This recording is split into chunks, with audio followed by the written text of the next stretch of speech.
Welcome back to another video. We are on episode 9 of the Family Table Show, and we are here at this great venue in the heart of the South Loop of Chicago because we want to create that experience for you all for this one and beyond. So there's a lot of different things going on in the community. How are you all feeling? How y'all feeling lately? I'm feeling good. I know Dad's been moving around lately. Christian's been doing some things lately. So would you like to update some of the places that you all have been recently? Well, I'll say some places I've been recently. I'll say in the past few times I've mostly been around the city of Chicago doing stuff with the Urban Mail Network, but I know that this upcoming week I'll be going to Atlanta to shoot my first short film, so I'm pretty excited about that. Okay, what is your short film going to be about? Okay, so it's called Praying Woman, and basically it's about a woman basically coming into her faith, but not as just like a cringy Christian movie, but more in the side of showing people the reality of, I guess, just a regular life where she's just like a ordinary high achieving person, and she slowly figures out that her high achievement is not what brings her satisfaction, so she looks to find something that is greater than just the achievements from the outer appearance. Okay, that's cool. I love to hear that. And even on building on top of that, I know where you recently been. You're going somewhere. You're going to down to Atlanta.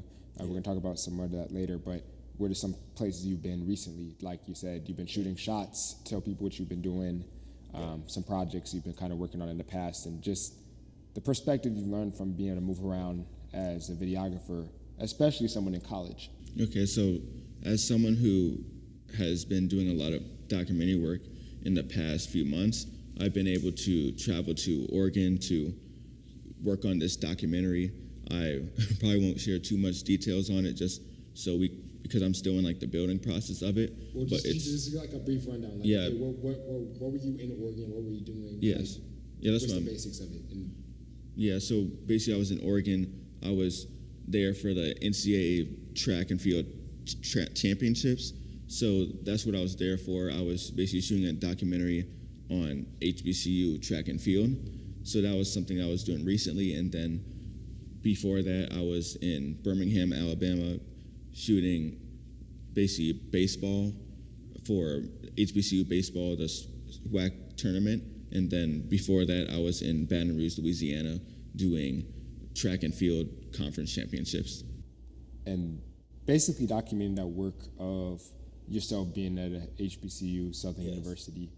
What has that perspective shifted in terms of showcasing light on those universities, especially for people of color and Black Americans? Yeah, so I would say that the whole purpose of, I guess, showing light on HBCU athletics is because I want to show people that HBCU athletics is more than just, it's a fun environment, but I want to show people that HBCU athletes are just as good, if not better, than a lot of the athletes at other schools. That I want to showcase that they are high caliber athletes, that they break records, that they challenge stereotypes and all those type of endeavors. Right, that there are more opportunities if they're given that same platform, that same level of investment, that they can be just as great as anyone in the world. Yes. And the idea of being positively shown within media and exposing audiences can inspire the next generation to come into those schools and universities to be able to go and build up those institutions, that they continue to bred those lights of top-level entrepreneurs, leaders, politicians, athletes, all across the world. And yeah, that's definitely the goal too, because going on to that, I want to bring awareness to the HBCUs, and it was something that in the past it was used because African Americans weren't allowed to go to other schools, but now I see it as, in today's society, it's an opportunity for people to figure out about their culture. So people who may have not had the opportunity to experience their culture, they're able to experience it in a new way, that they're able to learn about their history. Because especially in today's society, is that we have a society where we are starting to take curriculums outside of we're trying to take stuff outside of the curriculums, but going to an HBCU allows you to have the curriculums to be able to learn about your history, to learn how we've navigated the hard times, the good times, and how we can take those things and to be the best version of ourselves and a version of ourselves that also help our community as well. Absolutely. I think that's great. Being able to showcase yourself in an environment amongst like-minded individuals that can accelerate you towards being able to just achieve excellence, understanding that excellence is not just one person, but is a standard that I feel like in a lot of these spaces that you can see if you're someone that wants to be able to grow. And that's great. And then over on to Dad. Dad's been traveling a lot recently as well. A couple of places that you have been. If you'd like to let the crowd know a little bit about what you've been up to. Recently, I traveled to Cancun for a family wedding. That was an outstanding experience. And right after that, I was able to travel on an Alaskan cruise, which I just got back yesterday. That was a wonderful experience to see other parts of the world and experience different environments. And as someone who's able to go and travel a lot with family, seeing how things have progressed from when you were a kid till today, being able to travel with your siblings and their children and watching our family grow, how do you feel like that's showcased and opened up doors for you as far as your purpose as well as just fulfillment in life? Growing up the way that I did, we traveled, but it wasn't the same way. We traveled Greyhound or on the bus, and most times during that time, vacations were considered vacations when you went to visit family. Mm-hmm. Now it's a little different that you can go out and you can experience different environments, rather than just having to say, going to Alabama or Mississippi like that, but now being able to travel the world, to Spain, to Greece, or right. So it's a wonderful experience to be able to see how others live in the perspective from a different environment. Right, and I definitely think that's something that fed into my brothers and I as far as investment into us, and that be able to open doors for us in life to be able to adjust to different environments, but also understanding that that's a standard that we can continue to build and mold into the person that we're becoming. Like you said, we've been all across the world. Our passports, before we were even 4 or 5, we've already been on multiple cruises.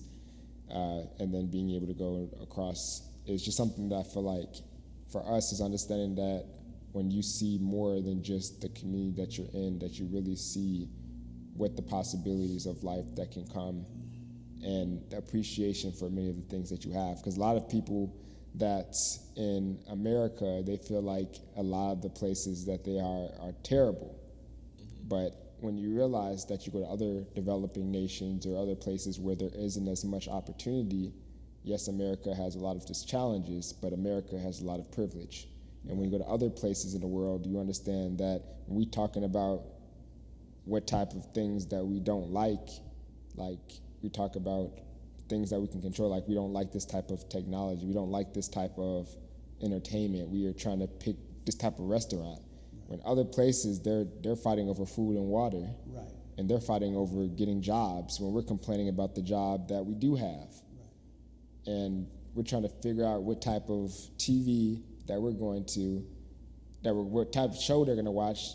People don't even have TVs. We're talking about fighting over where we're going to travel to, when some people don't even get to travel.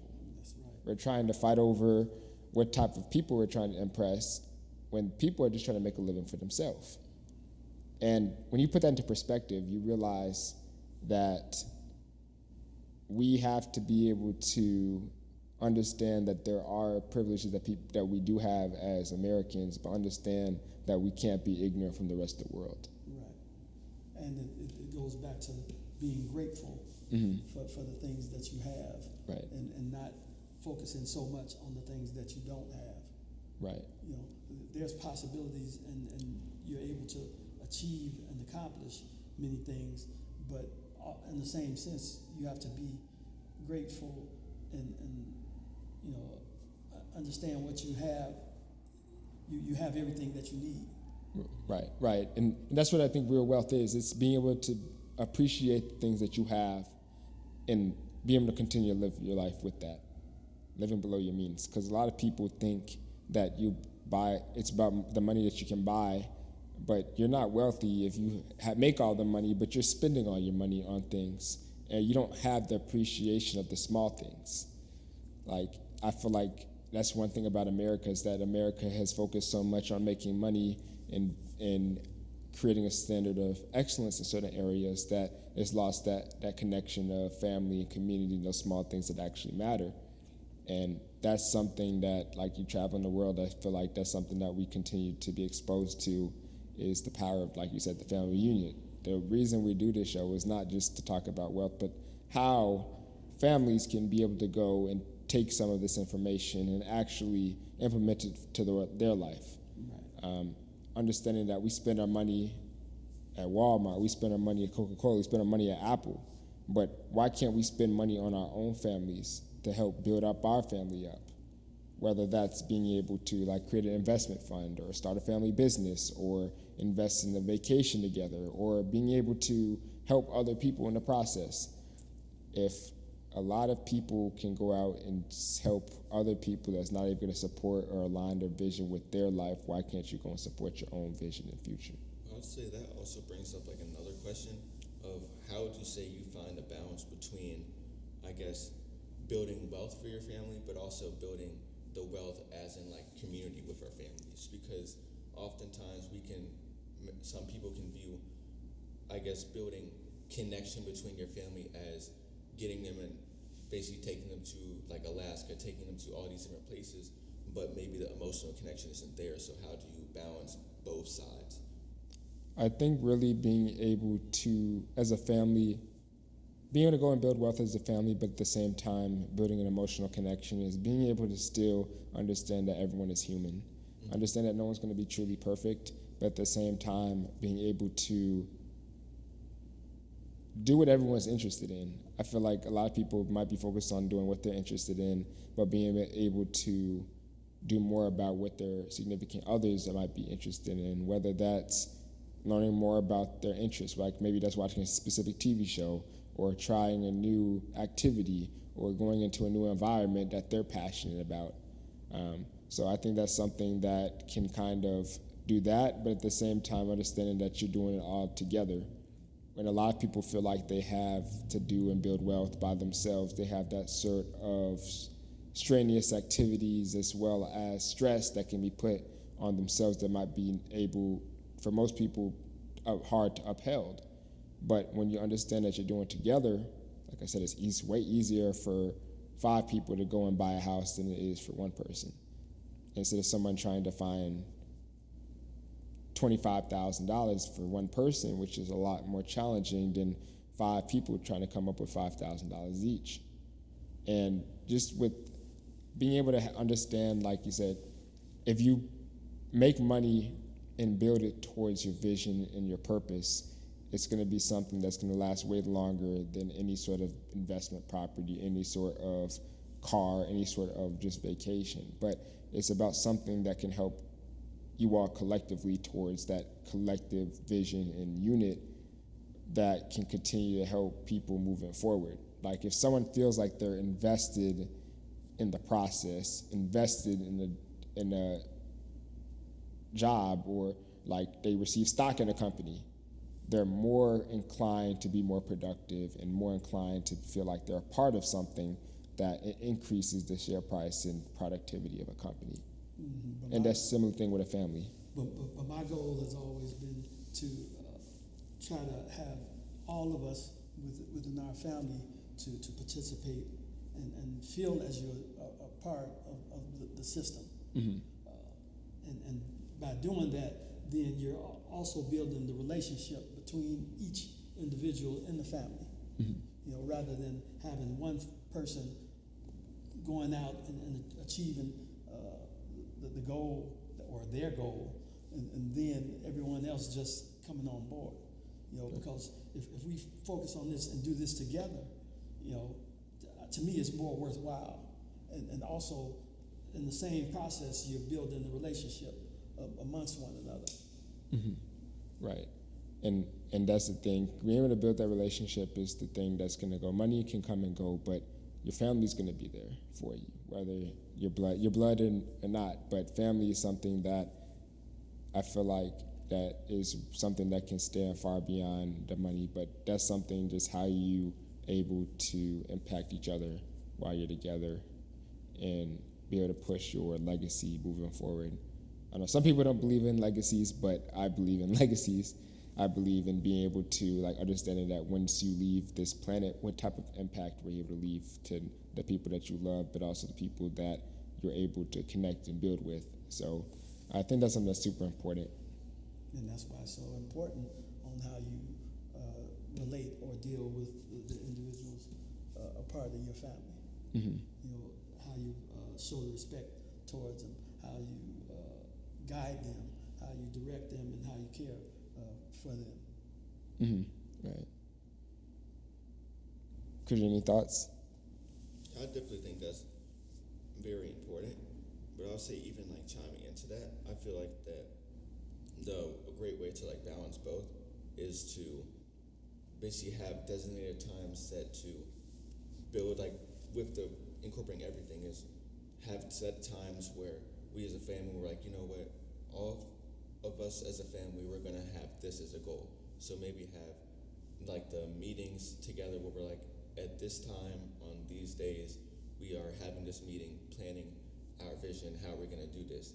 And then throughout the weeks we start doing that, and that's the work side. But then also on the emotional building side is that when we are connected, when we're trying to connect emotionally, that we're not taking time oh I gotta take this call, I have to I'm not saying because there's obviously gonna be times where stuff that's gonna happen, or maybe something is very important that we need to fix, but to really set designated times this is my cutoff time for taking work calls.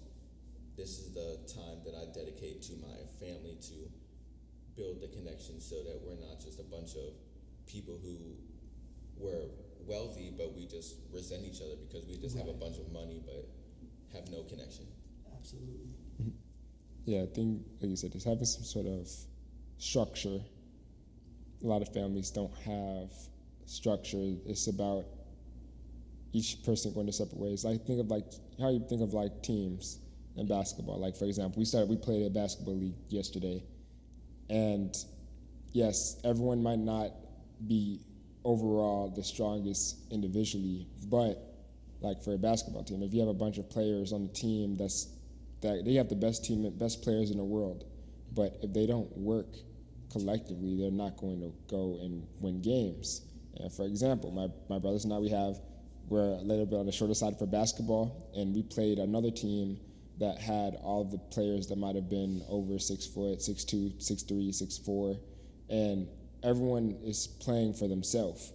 And they're so focused on playing for themselves, trying to shoot their shot, trying to dribble the ball, that they realize that they almost cut out their chance of success because they're so focused on the individual effort. Right. But since we had a greater team, which had a greater unit, a sense of camaraderie,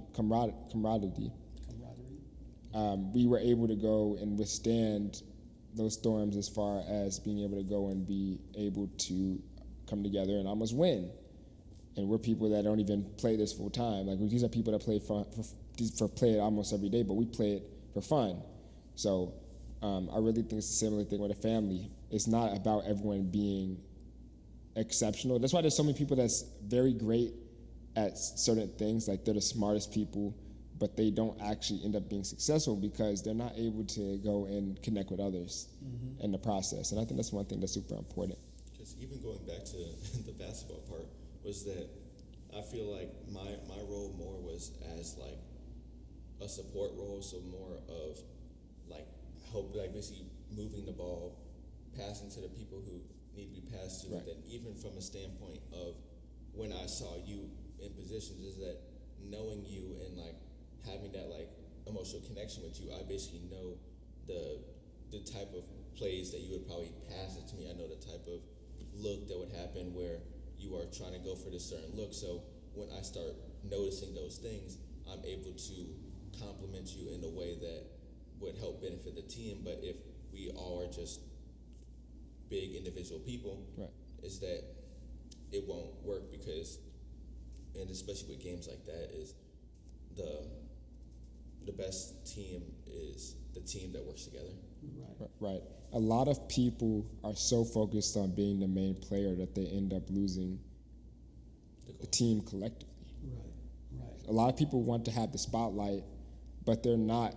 They're arrogant of the stage that they could have built around them. Mm-hmm. Whether that's teammates, whether that's relationships, whether that's businesses, whether that's any sort of opportunity, a lot of people will be ignorant of the collective purpose of some sort of opportunity that is super important, that they need to humble themselves or at least open up their eyes so that they can be able to go and see more. And that's something that I feel like a lot of the biggest thing to success is that if you're able, of course you can go and stand on a stage, but the most successful people are the people who's able to lead and build the stage and be able to go and cultivate a stage, cultivate a room, rather than everyone's trying to go and be on a room. Like, for example, there's this thing called Streamer University right now. There's a guy named Kai Cenat. I know everyone knows that. So it's basically streaming where they go live and everything online. And this Kai Cenat's like the biggest streamer in the world. He's like millions of streams. And he had this thing called Streamers University where he had already successful people that's doing the content creation, and he allowed like 100 new people. So the one thing that made him greater is because, of course, he's doing a big platform, but he's able to build a platform for other people to go and build their own platform as far as creating. Mm-hmm. And a lot of people will complain that they're not on this platform, saying that why don't they have certain level of people on there, but understanding that not everybody can come to every single route. And now you cut yourself out of future opportunities to get in this platform because you were butthurt over not getting into this specific area. So I think it's like a lot of people are so focused on like, oh, what I'm not getting, what's this person's wrong for this person's wrong for that, than actually focusing on how they can improve themselves to get better. And I think that's something that's super important. Like many different things. Like there's job opportunity, whether it's making a sports team, whether that's anything. I think it's important for people to understand, to overcome those different challenges. Well, the biggest thing is, just like you all have expressed, is to be able to work within a team. Now, all the sports that we've all been a part of, we've learned how to do that. And of course, at the same time, we've always wanted to shine because it's just automatic that as an athlete, you want to shine. Mm-hmm. But you have to understand that at some point during that time, you may not be at your best. Mm-hmm. So when you're performing that activity, you have to learn to adjust and make changes. Right. You know, so if we stay with the basketball scenario, if I'm a shooter and normally I'm scoring points, if I'm having a bad day where my shots are not going down, then I have to adjust and start getting the ball to my teammates. Who's making the shots.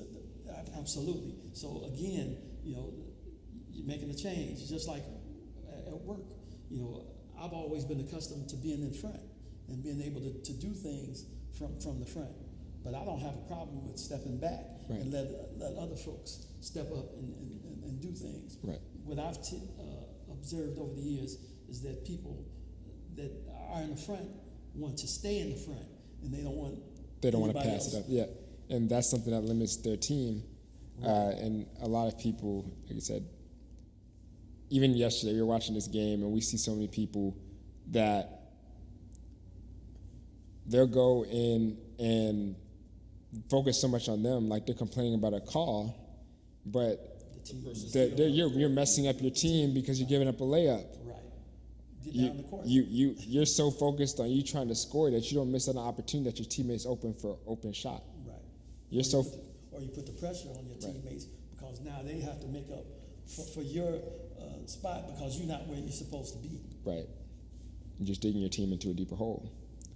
And that's the thing about like sports. Sports is like a great analogy in life. Like being able to know specifically where your role is as far based off of your skill set and being able to adjust. And even when you prepare enough for so many scenarios, you'll be ready when your time comes rather than getting your success or opportunity prematurely and failing. But that also brings up a good point too, because a lot of people contribute knowing their role as in their identity, and people can't separate the two, because especially with like basketball, like the basketball analogy is that there are times where you may be the highest scoring person, so you get the ball more, you make the shots, but there also might be a time where your goal is to step behind and pass the ball. Some people see that as, oh, you're just like basically hurting yourself, you're doing all this, but taking that role doesn't necessarily mean of you as a lesser person. It just means that you have the greater goal, that you would rather have the group, the team win rather than just have your own individual success. And then just shifting back into just another conversation, we talk about young people, we talk about the community. Really what's important, what is really shaping the next generation more, our schools, our families, or our culture? I feel like culture is, well, you said schools, family culture? Yes. I feel like our culture makes the biggest change, because in the past where you may have had less, where some people may have less opportunities to go to school, people may have had more opportunities to be around their family because that was the culture. But I was saying that today I feel like the biggest shift is our culture, because our culture is what a lot of people subscribe to. So we have, in this digital age, we have an opportunity to be able to know what's going on here, what's going on in China and going on in all over the world, just because we have our phones, so we're able to have all that. So with culture being our biggest, I guess, mover in society, that we need to make sure that our culture reflects the image that we actually want to have, rather than allowing other people to paint it. Right, because honestly, if I'm being honest, especially as black people are the one group of people where we put low-level people in positions that's at the forefront of our community. You have other communities, they put their top-level people, such as entrepreneurs, such as leaders, such as government politicians, high-achieving people that impact society. But for whatever reason, we put people such as rappers, such as negative things into specific places at a pedestal, like maybe a rapper that talks about killing or talking about specific celebrities that might not really take that responsibility and use it for something positive. Because back in the day, we used to have like leaders, like you had people like Malcolm X, people like Martin Luther King, you had people like Fred Hampton. But today, we have a lot of leaders. We don't really have a real big face in the black community. Like you put the biggest faces of the community are typically artists. Like you have someone like NBA Youngboy, you have people like Kanye West, you have people like Chris Brown. Or like, these are different people, but you don't really see as many people. Like you had a lot of people back then pop up in civil rights movements, but they used their platform for something great. Now you have so many different people. Most people that's in those specific light points that are promoting the negative images are making money off of the negativity, but not actually promoting things that's going to help build up the community. That's why you'll see a thing like right now, this thing called Spend It, which is this popular rap song that's popular right now, talking about scamming, talking about spending money and doing illegal activities rather than actually something that's actually pushing something that's positive. And why as a community are we always feeding things? Like, I feel like a lot of people, it's so much easier to know, as much as we want to talk about being wealthy, a lot of people would rather go and do the lower level activities and things that is more enticing than something that actually helps them build wealth, because building wealth isn't always the most exciting. It's something that's very simple and it takes a lot of effort. But a lot of people would rather go for something like gambling, go for something like quick money, or rather go for something that gives them some sort of excitement than actually going and building something sustainable. See, but our community tends to glamorize those particular lifestyles. Absolutely, and that's why, as you all were growing up, I would always emphasize that you need to focus on other things other than that. Of course, I can't control what the world or the community brings out to expose you to, because there's so much more or many of them than it is of me.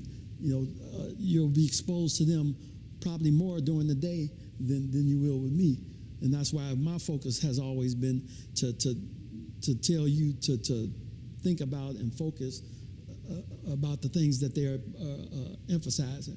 You have to decide what you're willing to do, what you're willing not to do, and the repercussions that comes from those decisions. Right. You have to understand what's right. You have to understand what's wrong. And just because they glamorize it, it's all negative perspectives, but they glamorize and they're trying to make it seem positive. And the way they do that is by portraying that, oh, you do these things and you'll get all this money. Not all money is good money. Right. And you have to understand that and get that out of your concept out of your head that, oh, because I get money, then it must be good. Exactly. So it's not all about the money. It's about the things that your standards. Just because a lot of people make a lot of money that way, I'm not willing to do it. I don't want to, because to me it's not positive. Right. It's not positive for us individually. It's not positive for us as a community. So, that's why I've always expressed you should want to be different than the community. Because the community, they just thinking about the things that they see on videos and television and this. Hey, and they project these images and the way they carry themselves and the way they dress. You shouldn't want to dress like that or act like that or do things like that, because it's negative.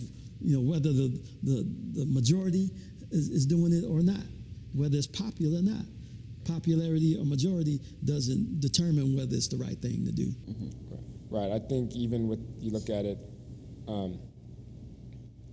it's you have to understand that a lot of people even talk about like music and all this entertainment industries, that it's way easier to profit off of something that makes people easy to listen to, because it's more enticing. Like, people want to listen to something that's interesting, something that's like, that you really like. People, you're not going to make a lot in the music industry. You're not going to make a lot of money talking about doing fun things, like doing things that's positive. Because, everyone positivity is good, but people like the thrill of something that's negative, of getting away with something or doing something bad, doing something illegal, doing something they can't do in real life without the consequences. Well, a lot of people understand. There's certain groups of people, they realize that this is really just entertainment. But a specific group of people in the Black community, they cannot decipher the difference between entertainment and reality, and especially when you count young people. If you live around young people where all you see is people that's positioned themselves in that negative connotation, that they're going to continue to think that that's how they should be in order to become wealthy and make money. But when you don't see people that's investing in real estate, doing development, owning the team, continuing to invest in technology, that you don't think that those ways are possible. And you see all those different things that, yeah, someone that's from the south side of Chicago, that all they see is that negativity, that's the only way that they can make it out. But in reality, you have to look at the people that's actually producing the content. They're not actually living that life. It's the people that own the production companies that's allowing people to go and monetize off of the ignorance of the consumer. So we as people have to be more hypercritical on the things that we see. Not saying you can't listen to music, but understanding that, like you said, music is very important in the psychological aspect of a person, as well as how they're able to perceive themselves as well as perceiving other people. And what you put in is what you're going to get out. If you take bad music, you're going to have bad language. If you have bad food, you're going to have bad health. If you're going to have bad money habits, you're going to not have no wealth. So it's the same thing with all those other things. So we as a people have to be more conscious of the things that we're listening to, but also exposed in our youth. So if we can shape the youth in things that's productive, that we can go and create these things for growth. And I think that's something that could continue to build that moving forward. Christian, do you have any other things before we finish this episode? Just one thing that you think in this new world, I feel like world shifting, we can be able to go and use that for the next generation as far as showcasing that light of positivity. Yeah, so I feel like that's why I love the aspect of being into the digital storytelling space, because now I have the opportunity to shift the narrative the way I want to. That there are many opportunities where some people can use that platform to paint people in a bad light, to get people ultimately negative connotation to it, but now I have the opportunity where I can really paint the narrative. So that's why when it comes to, like I mentioned earlier, with HBCU athletes, I want to show the triumphs of the athletes, show them that they are more than just their sport, to show people that, yeah, being in sports is cool, it's a great avenue, but even beyond sports, they're like let's say the thing about like Jaylen Brown is that with him is that he's a good basketball player, he's solid, but the most impressive thing about him is that he has intellectual ability beyond basketball. So he has his own business. He basically His own agent, is he? Yeah, he's actually his own agent. And in the NBA, rarely anyone has that level of ownership in their thing. And he had one of the biggest contracts in NBA history. Right. So even beyond the NBA, if they were to cut him today, he would be fine. He would be set because he would have the platform where he used his time there to that. But even going beyond that. Well, he just got traded. Oh, yeah. His intelligence is something that people in the NBA feel is something that can be weaponized against their total ownership of leagues. They don't want players like Jaylen Brown to understand that they are smarter than a lot of these owners and can have ownership in their own IP, have ownership of their own future and their own narratives. And just because somebody is intelligent at a certain level, they want to keep us in a position where we are doing things where we can't even think for ourselves. Mm-hmm. They'll tell him, oh, yeah, he's too smart. That's why they try to trade him, to put him in a box. But in reality, he's going to continue to thrive whatever team he's on, because understanding that the power of the NBA is not just in the owners, but it's in the players. Mm-hmm. And the more players that understand that they have a platform, that they have a huge level of ownership in the growth of not just themselves, but the whole entire world, as that more people that can use that, the more that we can be able to see athletes, entertainers, artists, people in media be able to create content that's not just for pleasing people that's in ownership of themselves. But when you build that platform, how we're building this platform for not just ourselves, but for the community, we're the ones that can create the narrative and not let any other community or people or groups shift that narrative on how we view ourselves and our community.